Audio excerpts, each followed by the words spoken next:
This is Brian with ScreenFiles.com in review. And what I'm looking at today is 2025's Weapons, directed by Cregger. Most of you are probably aware that Cregger was also the director of Barbarian from 2022. And it's a fine movie. Nothing you haven't seen before, but well acted and well shot. Though at the box office it did particularly well.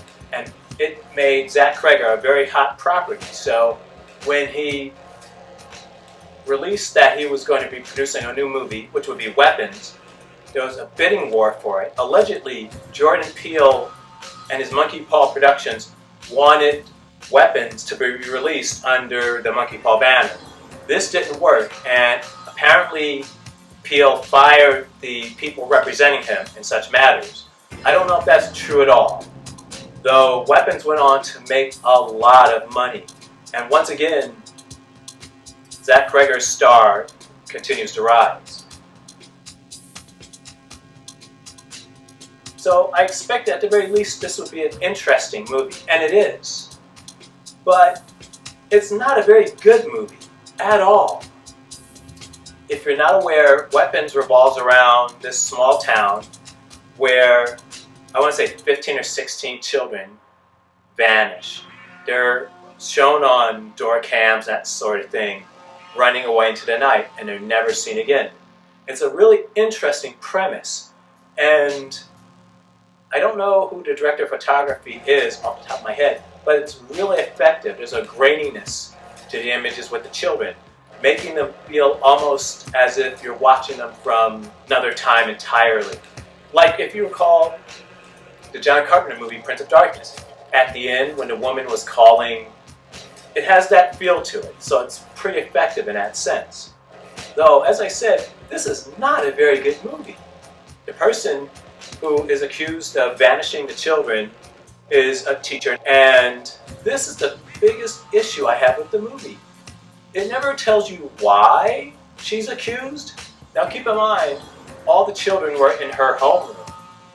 But so what? She's a teacher at a school. Why would there be an assumption that she had anything to do with the vanishing? It feels to me as if Cregger just wanted to just make that happen, and as the writer and director, he could do that. But it doesn't make any sense. Jessica does nothing to become a suspect other than having taught the children.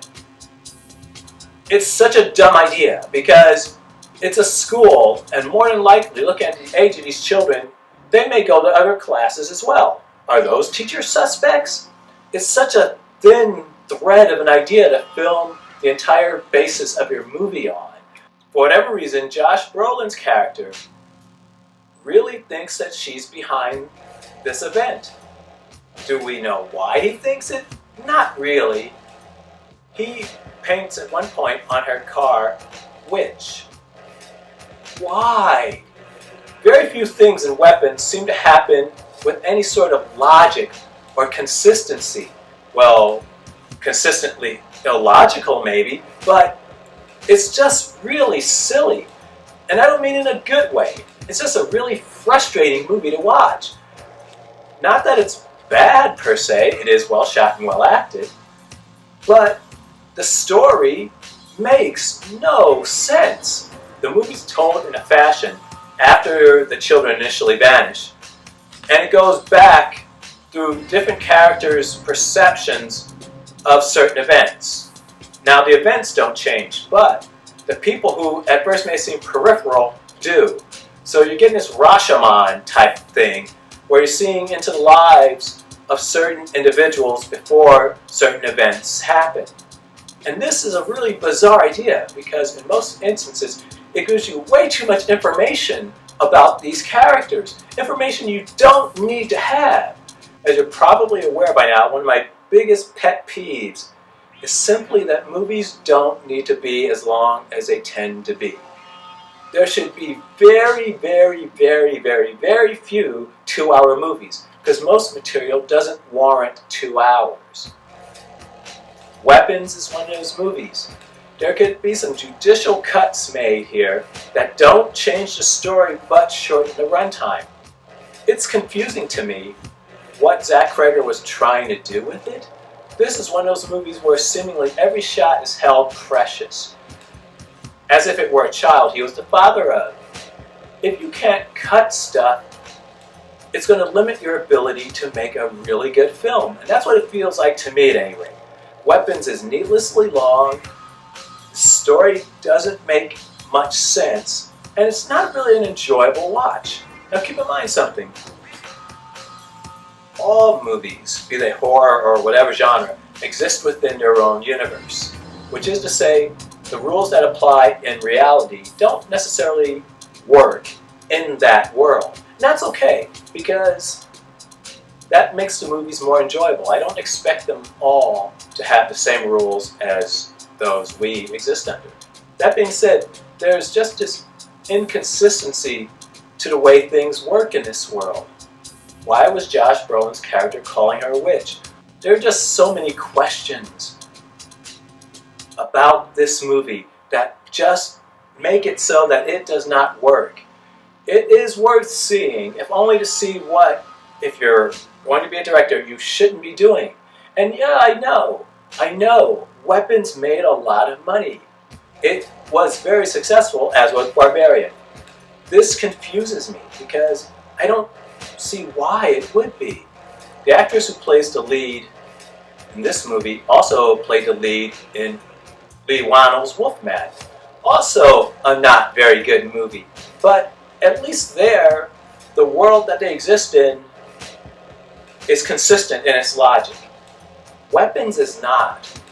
Weapons is just confusing, and the writing is just so mediocre. Though Zach Cregger, apparently aware that there is no reason that he's revealed at any rate that Barbarian should be called Barbarian, addresses that point in Weapons twice. It is just strange because it's unnecessary.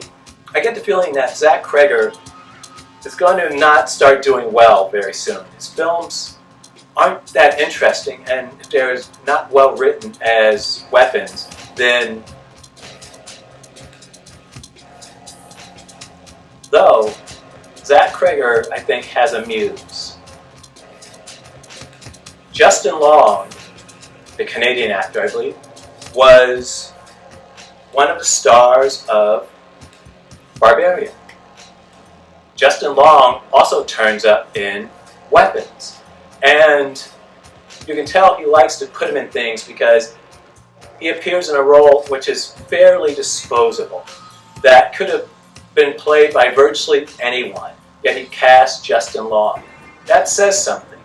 And Justin Long is an awesome actor. Again, he's just interesting. And Cregger could have done worse than choosing him to be his muse. Though Justin Long, or any other actor for that matter, can't save Weapons.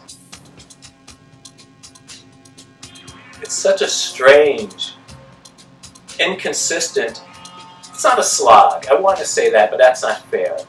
It's certainly watchable, though overlong, and I honestly hope his next film doesn't do as well. If only because maybe he'll start addressing some of the issues that permeate Weapons. So what do you think? This is Brian with ScreenFiles.com and Review. If you agree, disagree, let me know down below. And as usual, consider a like, follow, or buy me a coffee.